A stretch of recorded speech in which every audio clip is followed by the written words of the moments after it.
హైదరాబాద్ దిల్సుఖ్ నగర్ కాల్పుల కేసులో కీలక విషయాలు వెలుగులోకి వచ్చాయి. కాల్పులు జరిపిన నిందితులను గుర్తించారు. చందు నాయక్ పై పాత కక్షలతో రాజేష్, సుధాకర్, శివ, భాష అనే వ్యక్తులు కాల్పులు జరిపారు. కుంట్లూరులో భూ తగాదాలే హత్యకు కారణంగా పోలీసులు తేల్చారు. కుంట్లూరు జావినారాయణ రెడ్డి ఆ ప్లేస్ లో చందు నాయక్ అనుచరులు గుడిసెలు వేయడంతో రాజేష్ కక్ష పెంచుకుని హత్య చేసినట్లుగా గుర్తించారు.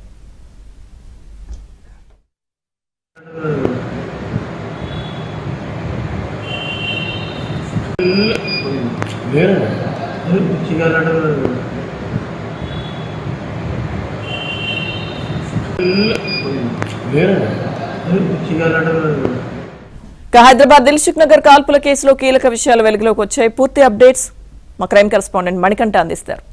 మణికంఠ.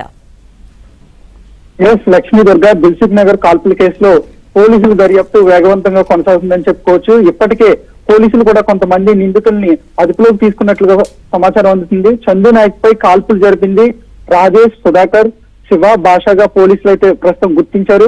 ప్రధానంగా ఈ కాల్పులకు సంబంధించి కొన్ని విషయాలు కూడా వెలుగులోకి వస్తున్నాయి. హయత్ నగర్ లో కంట్లూరులోని భూ తగాదాలే ఈ హత్యకు కారణమంటూ కూడా పోలీసులు అయితే ప్రాథమికంగా నిర్ధారణకు వచ్చారు. గత కొద్ది రోజుల నుంచి రాజేష్ కు అలాగే చందు నాయక్ కు ఇద్దరి మధ్య కూడా విభేదాలు తలెత్తుతున్నాయి.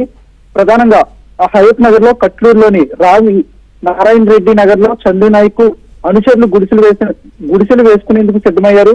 దానికి చందు నాయక్ కూడా అంగీకరించాడు, అలాగే వాళ్ళకి మద్దతు కూడా ప్రకటించాడు. అయితే ఈ క్రమంలోనే రాజేష్ మాత్రం గుడిసెలు వేసుకోవాలంటే ఖచ్చితంగా ఒక్కొక్కరు కూడా 40,000 రూపాయల నుంచి 50,000 రూపాయలు ఇవ్వాలంటూ కూడా డిమాండ్ చేశాడు.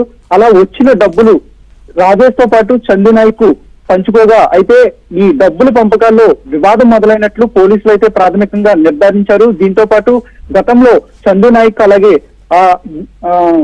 రాజేష్ కూడా కొన్ని సెటిల్మెంట్లు చేశారు. అయితే ఈ సెటిల్మెంట్ విషయాల్లో కూడా వీరిద్దరికీ కూడా వివాదాలు తలెత్తినట్లు పోలీసులు అయితే నిర్ధారణకు వచ్చారు. దీంతో వీరిద్దరూ ఒకే పార్టీలో ఉంటూ ప్రత్యర్థులుగా మారిపోయారు.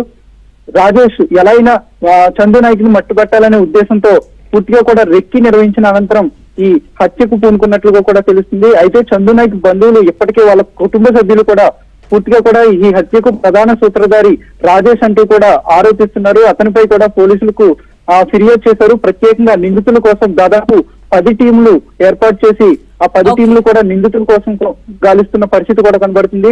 అయితే నిందితులు చౌటుప్పల వైపు పారిపోయినట్టు ప్రస్తుతం సీసీటీవీ ఫుటేజీల్లో పోలీసులు గుర్తించారు. దానికి అనుగుణంగానే ప్రస్తుతం పోలీసులు అయితే నిందితుల కోసం ముమ్మరంగా గాలింపు చర్యలు చేపడుతున్నట్లుగా సమాచారం అందుతుంది. Right, thank you Manikanta.